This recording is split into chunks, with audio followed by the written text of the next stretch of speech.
The taste buds on the tip of the tongue are most sensitive. अगर हम taste buds की बात करें तो ज़ुबान पर कौन से टेस्ट सबसे ज़्यादा सेंसिटिव होते हैं? Correct answer is D, sweet taste. Sweet taste जो हैं वो सबसे ज़्यादा सेंसिटिव होते हैं। The degree of concentration or dilution of a color is known as. Correct answer is A, brightness. Means कि अगर किसी कलर की कंसंट्रेशन ज़्यादा है, इट मीन्स कि उसकी ब्राइटनेस भी ज़्यादा होगी। Perception is a process by which. Perception एक अमल है जिसके ज़रिए। Correct answer is C, sensory input is selected, organized and interpreted.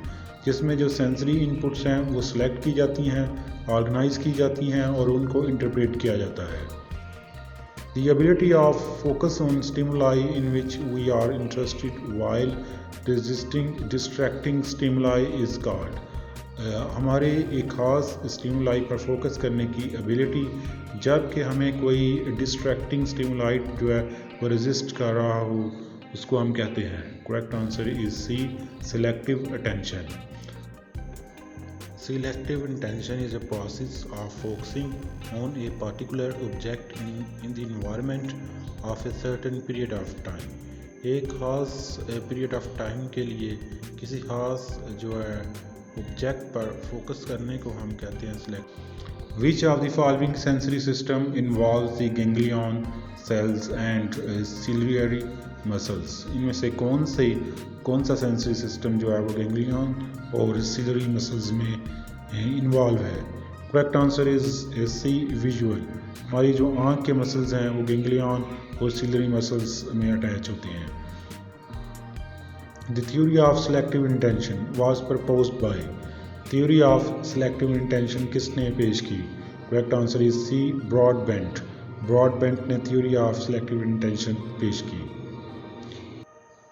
Selective attention is a process of focusing on a particular object in the environment of a certain period of time.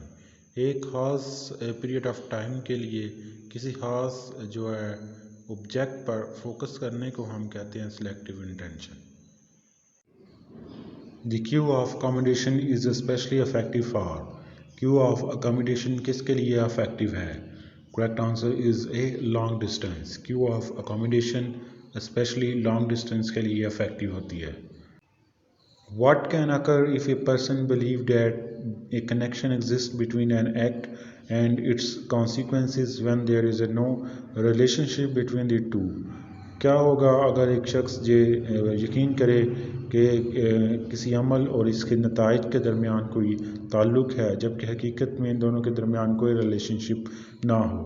Correct answer is C, superstitious behaviour. तो ये superstitious behaviour होगा। Hermann von Helmholtz is in part famous for his theory of.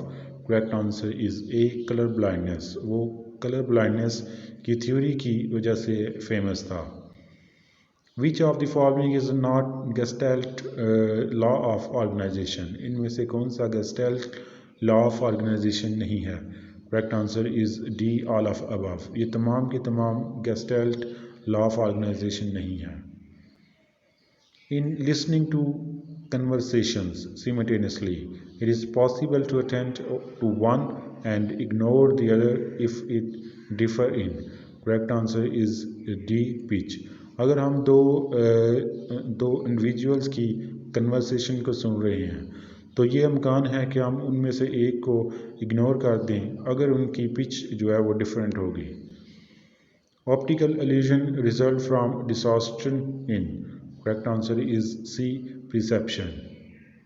One of the pioneers of the psychology of perception was. Correct answer is D, Helmholtz. Which of the following explain why cartoons are not perceived as a series of still frame? Correct answer is C, the phi formula. अगर हम phi phenomena की बात करें तो phi phenomena is an illusion of movement that arises when a stationary object, light bulb for example, are placed side by side and illuminated rapidly one after. अगर हम किसी stationery object को जैसा कि लाइट बल्ब है उसको side by side रखें और वन बाय वन उसको अगर हम रोशन करें तो एक ख़ास किस्म का जो पैटर्न पैदा होगा उसको हम 5 फिनोमिनन कहेंगे. The sense that humans depend on more than the other four combined is. Correct answer is C. Vision. Historically, Gestalt psychologists focus mainly on problem dealing with. अगर हम देखें तो गेस्टालिक जो साइकोलॉजिस्ट थे वो मेनली किन प्रॉब्लम पर फोकस करते हैं. Correct answer is D. Perception. The most fundamental principle of perceptual organization is. सबसे फंडामेंटल जो प्रिंसिपल है वो कौन सा है. Correct answer is B. Law of closure. The disorder called dash result when fluid pressure built up inside the eye and causes damage to optical nerve. जब जो fluid का प्रेशर है वो ज़्यादा होना शुरू हो जाता है आँख के अंदर तो ये ऑप्टिकल नर्व को डैमेज करता है. तो ये कौन सा डिसऑर्डर है. Correct answer is D. Glaucoma. इसको हम ग्लाइकोमा कहते हैं. A string of light is flashed in a sequence. We perceive the situation as a light that move along the string. This is a demonstration of dash.